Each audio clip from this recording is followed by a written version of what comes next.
네, 오늘 화요일은 천안시 이영준 한의원의 이영준 박사님 모시는 날입니다. 그럼 박사님 바로 만나 뵙겠습니다. 안녕하세요, 박사님. 예, 안녕하십니까. 네, 반갑습니다. 예, 반갑습니다. 자, 오늘도 턱관절을 이용한 전신치료법인 기능적 뇌척추요법 FCST라는 치료법을 창안하시고 최근 턱관절의 비밀을 통해서 대중에게 턱관절의 중요성을 소개하고 계신 한의학 박사이시자 의학 박사이신 이영준 박사님과 함께합니다. 지난주까지는 턱관절과 척추 중 이 1번 흉추부터 3번 흉추에 이르기까지 관련 질병 증상에 대해 소개해 주셨는데요. 예. 오늘은 어떤 내용이 준비되어 있나요? 예, 오늘도 이어서 네 번째 흉추부터 8번 흉추까지 흉추와 관련된 여러 가지 질병 증상에 대해서 소개해 나가도록 하겠습니다. 네. 지난주까지 소개해 주신 1번부터 3번 흉추까지의 척추가 잘못됐을 때 특히 1번 흉추의 이상은 천식, 기침, 호흡 곤란, 또 숨가쁨을 일으키고 3번 흉추는 기관지염, 늑막염, 폐렴 등의 호흡기 질환이 유발될 수 있고요. 또 2번 흉추는 심장 기능 이상과 관련된다고 말씀하신 게 기억이 되는데 박사님 오늘 소개해 주실 그 다음 흉추인 4번이죠. 4번 흉추는 어떤 질병과 관련이 있습니까?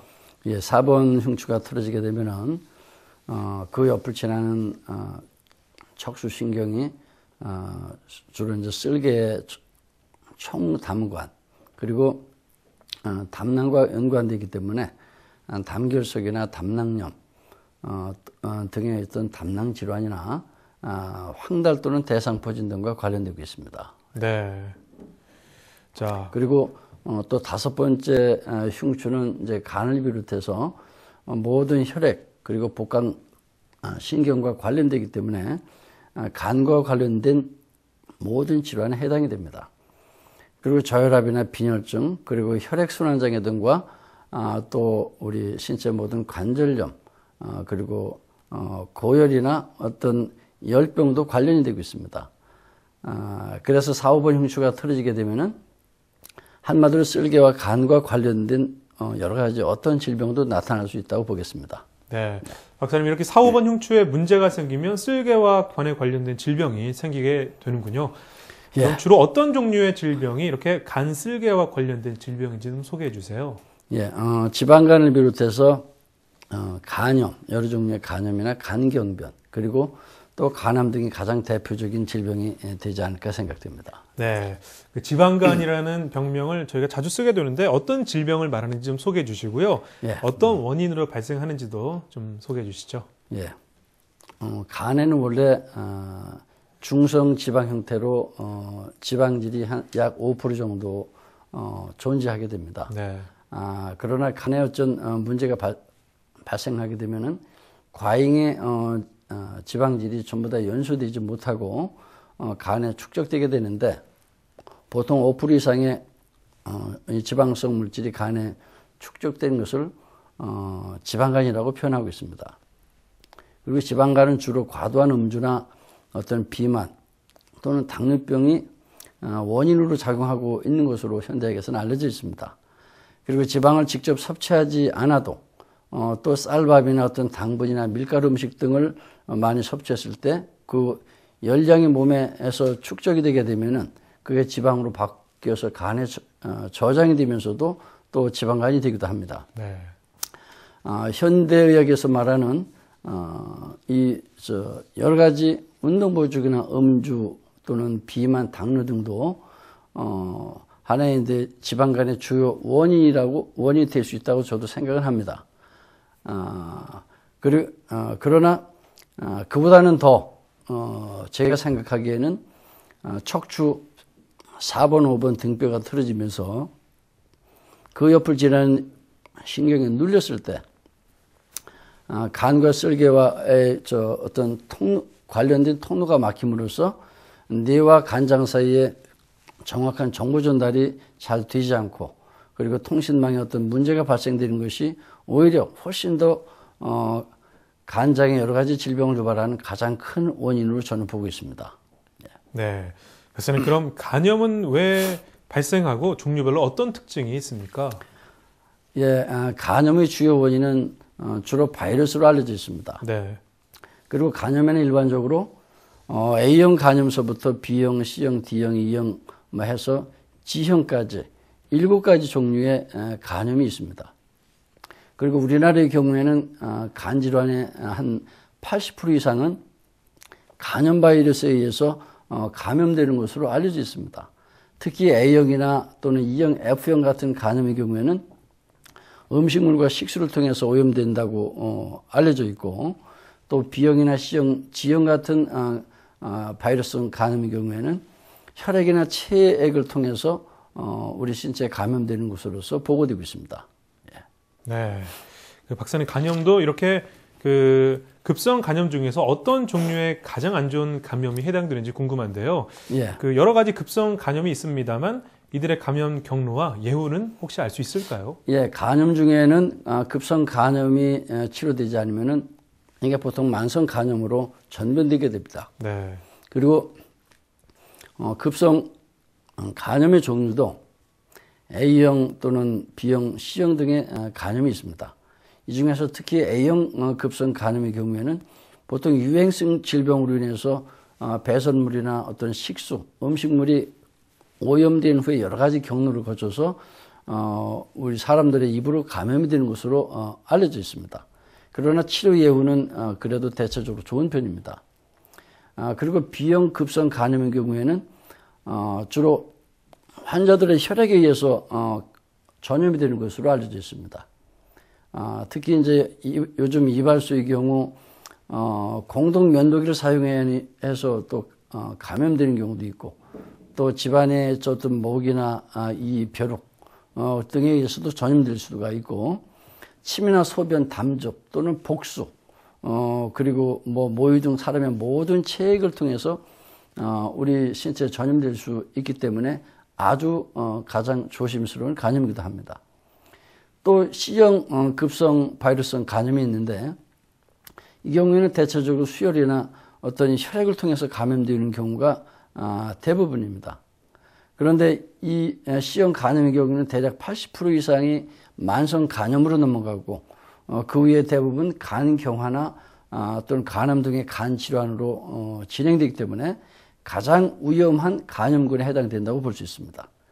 네. 왜냐하면은 일반적으로 B형 간염의 경우에는 항체가 생기면 오히려 항원이 소멸되면서 간염이 치료가 된 것을 됐다고 볼 수 있는데, C형 간염의 경우에는 그렇지 않습니다. 오히려 항체가 생기면 더 간염이 진행된 것을 나타내기 때문에 더 안 좋은 종류로 취급하고 있습니다. 네, 박사님 설명을 듣고 보니까 간염도 종류에 따라 전혀 다른 기전을 나타내기도 하는군요. 예. 간경변 또는 간경화라고 알려진 간질환은 어떤 걸 말하는 건가요? 예, 간경변은 주로 바이러스성 간염이나 어떤 지방간이 오랫동안 지속되면서 진행돼서 간 조직이 파괴돼서 섬유화가 된 것을 말합니다. 처음에는 간이 부어오르고 대부분 이제 커지는 것이 보통입니다만은, 이제 좀 더 진행하게 되면 간이 오히려 쪼그라들고 경화, 즉 단단해지면서 혈액이 통하지 않고 간의 대부분의 기능이 정지되는 그런 현상을 보통 간경변이라고 부르고 있습니다. 네. 이 간경변이 때로는 간암으로 전변되거나 또는 합병되어서 나타나기 때문에 2단계가 되면 현대의학에서는 별로 치료 방법이 없습니다. 그러나 요즘은 간 이식 수술이라는 것이 또 마지막으로 해볼 수 있는 대안이기도 합니다. 네. 박사님, 그럼 이렇게 여러 유형의 간 질환이 주로 어떤 공통적인 증상을 나타내는지 궁금하고요. 예. 각 질병마다 나타나는 증상은 약간 뭐 차이는 있겠지만 간 질환의 대표 증상 어떤 게 있겠습니까? 예, 간 질환을 갖고 있는 사람들은 대체로 이제 첫째 이제 황달을 나타내는 경우가 많습니다. 네. 이제 즉 담즙 분비가 제대로 배출되지 않고 피부와 눈에 이제 노랗게 변하게 됩니다. 그리고 또 두 번째로 흔한 증상 중에서는 식욕 부진과 체중 감소, 그리고 오른쪽 옆구리 밑에 통증, 그리고 복부 팽만이나 소화장애, 또 배 가스가 차는 등의 증상을 호소할 수 있습니다. 그리고 세 번째는 혈액 응고인자를 잘 만들지 못해서 몸에 어떤 자반이 생긴다든지 또는 출혈이 생길 수 있습니다. 그리고 네 번째는 몸에 축적된 담즙 성분이 소변을 통해서 배출되면서 소변이 아주 진한 노란색으로 변할 수가 있습니다. 그리고 다섯 번째는 복수, 배에 물이 차이게 되고 부종이 나타나게 되는데 이때는 주로 간경화에 접었을 때를 나타나게 됩니다. 이와 같이 간질환이라고 의심할 만한 증상이 생길 때는 바로 지체 없이 정밀 진단을 한번 해보실 것을 권해드리고 싶습니다. 네. 박사님, 이렇게 간염을 비롯해서 지방간, 간경변, 또 간암 등 간의 여러 가지 질병이 주로 현대의학에서는 바이러스나 혈액 등 체액을 통한 감염이 주 원인이라고 지목을 하셨는데요. 예. 박사님께서 이런 감염 이외에도 척추의 구조적 결함, 특히 이 4, 5번 흉추에 문제가 생기면 이렇게 간담에도 간질환이나 담낭 질환이 올 수 있다고 보시는 것이죠. 예, 그렇습니다.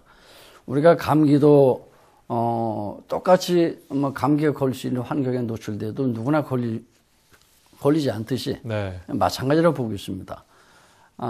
간염 바이러스가 침범했더라도 만약에 그 사람이 목뼈부터 등뼈, 허리뼈, 골반이 척추가 아주 반듯하고 이 똑바른 사람, 즉 정상 척추 구조를 가지고 있는 사람은 간염 바이러스도 침범해도 잘 걸리지 않으리라고 봅니다.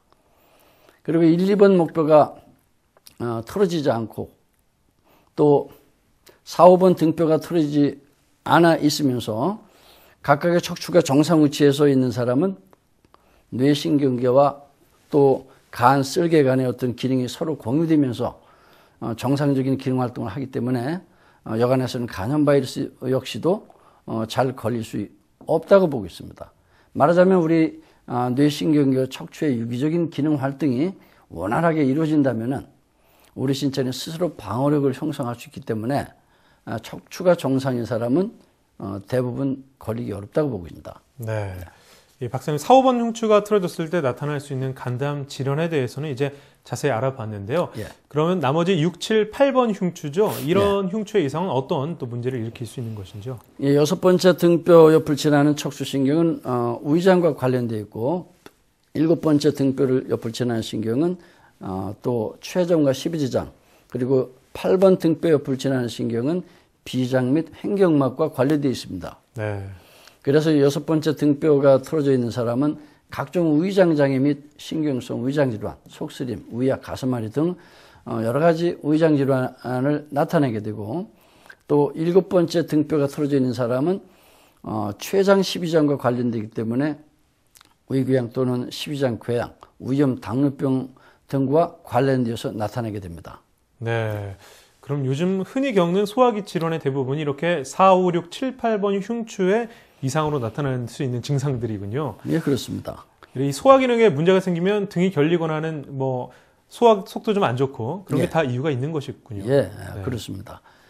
소화기 문제 대부분은 보통 등뼈 중에서 네 번째 등뼈에서부터 여덟 번째 등뼈까지 흉추의 문제가 발생되면서 나타나게 됩니다.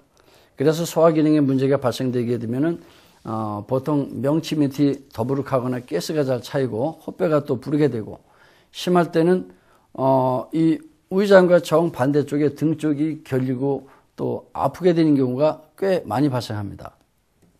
그리고 등뼈는 모두 12매듭으로 되어 있는데 이 12매듭 흉추 옆에 지나가는 신경 하나하나가 모두 오장육부와 연결이 되어 있습니다.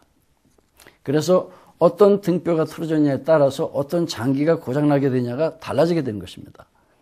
그러나 대부분의 현대의학에서는 각각의 질병과 관련된 해당 척추의 이상 유무를 진찰하거나 치료하는 것보다는 오히려 척추와 전혀 무관한 관점에서 각종 현대의학적인 여러 가지 방법을 활용하여 치료하는 경향이 더 많은 것 같습니다. 네.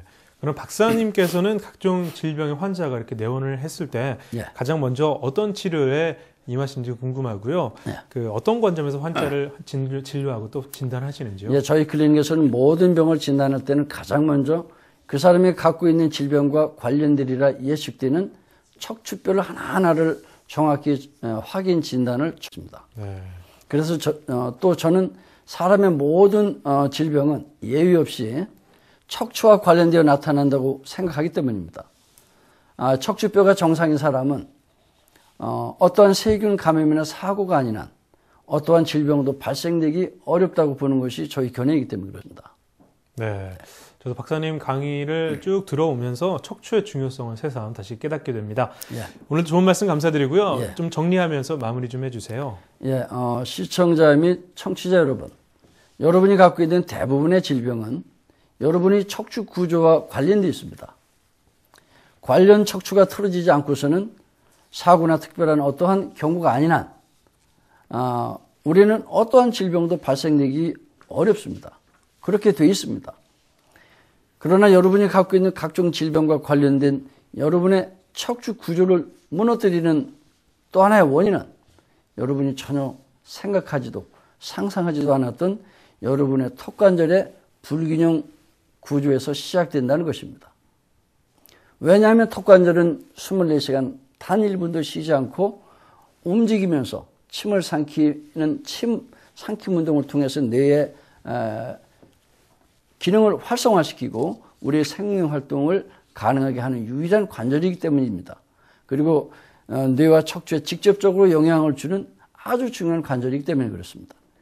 그동안 여러분이 어떠한 치료를 해도 잘 되지 않고 있던 어떤 질병이나 난치병을 혹시 가지고 계셨다면 이제는 여러분의 턱관절의 균형을 조절해서 치료하는 근본적인 치료를 한번 해보시길 권해드립니다.